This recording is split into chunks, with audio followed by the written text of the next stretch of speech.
take these stamps and stick them on the envelopes of the 2 letters you are going to write."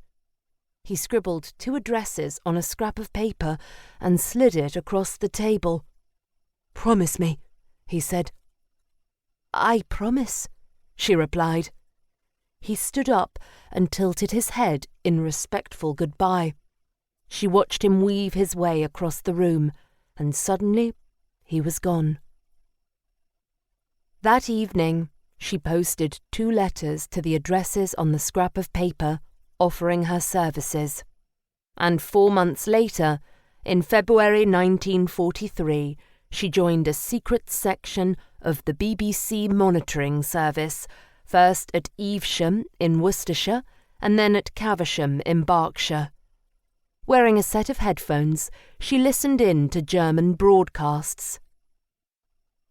"We had a very primitive recording equipment device behind us and a radio in front of us," she explained. "There were cylinders and we touched a button to turn it on and cut grooves into the cylinder. We recorded everything, then transcribed and translated. The listeners worked in 3 shifts, including throughout the night, because foreign broadcasts transmitted at different times.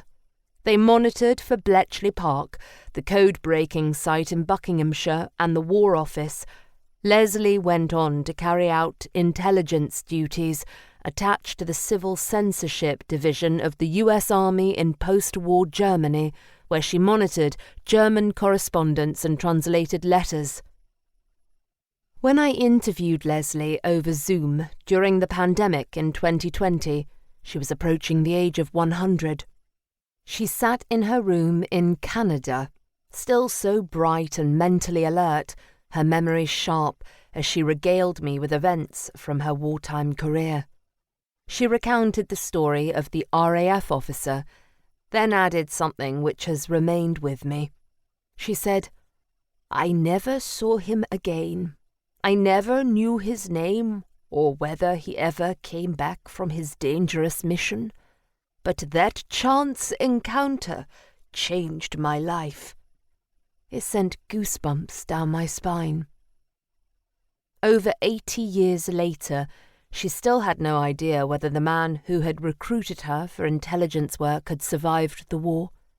He was prepared to sacrifice his life to defeat Nazi Germany for freedom, and it touched something deep within her.